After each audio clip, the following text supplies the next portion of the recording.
Hi అండి. ఈ video వచ్చేసి మొన్న పొంగల్కి ఇంటికి వెళ్ళేటప్పుడు అనమాట. మేమైతే ఎర్లీ మార్నింగ్ 4కే లేచి ఇంకా అంతా ఫ్రెష్ అయిపోయిన తర్వాత పిల్లల్ని అయితే లేపాము. ఇంతకుముందు పిల్లల్ని పడుకున్న పాటునే కారేకి ఇచ్చేసేవాళ్ళం, మిడిల్లో ఆపేసి వాళ్ళకి బ్రష్లు చేయించి టిఫిన్ పెట్టించేవాళ్ళం. అయితే అలా కొంచెం రిస్క్ అవుతుందని చెప్పి పైగా పొంగల్కి అసలు అంతా ఎలా ఉందంటే ట్రాఫిక్ ఎక్కడికక్కడ అసలు ట్రాఫిక్ కానీ ఇంకా జనాలు ఊర్లు వెళ్ళిపోవడం మామూలుగా లేదు కదా. అందుకని చెప్పి వీళ్ళని అయితే ఇంటి దగ్గరనే ఫ్రెష్ అయిపోయిన తర్వాతనే కారుకి ఇచ్చామన్నమాట. వాళ్ళు కాసేపు అయితే విసిగించారులేండి. ఇక అంతా అయిపోయిన తర్వాత మేము స్టార్ట్ అయ్యేసరికి 4:30 అయిపోయిందనమాట. ఇంకా మేము కానీ పిల్లలు కానీ ఏం తినలేదు, డైరెక్ట్గా కార్ అయితే ఎక్కేసాము. సిటీ బయటికి వెళ్ళిపోయిన తర్వాత కరెక్ట్గా 10కి అయితే ఒక టిఫిన్ సెంటర్ దగ్గర అయితే ఆగి పిల్లలు మేము కూడా టిఫిన్ చేసామండి. ఇంకా అక్కడ 10కి తిన్న టిఫిన్ మళ్ళీ ఇంకే మధ్యలో ఎక్కడ తినలేదనమాట. టిఫిన్ తినగానే ఇంకా మాకు అక్కడనే 10:30 అట్లా అయిపోయింది. అక్కడ స్టార్ట్ అయిపోయాము. ఇంకా సూర్యాపేట ఖమ్మం అంతా దాటేసిన తర్వాత వైరా రోడ్లో ఒక పెద్ద యాక్సిడెంట్ అయితే అయిందండి.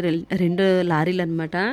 అసలు అది చూసి చాలా బాధ అనిపించింది, భయం వేసింది. నిజంగా డ్రైవింగ్ విషయంలో అయితే చాలా జాగ్రత్తగా ఉండాలండి. అసలు ఆ ట్రాఫిక్ అంతా క్లియర్ చేసి వెహికల్స్ అన్నిటిని పంపించడానికైతే 2 అవర్స్ పైనే పట్టిందనమాట. మాకు 2 అవర్స్ కూడా అక్కడనే అయిపోయిందండి. అసలు అట్లాగా మార్నింగ్ 4:30కి అట్లా స్టార్ట్ అయిన వాళ్ళు మా జర్నీ ఇంటికి వెళ్ళేసరికి ఈవినింగ్ 4 అయిపోయిందనమాట. అన్ని అవర్స్ ఇంకా కారులోనే కూర్చున్నాము.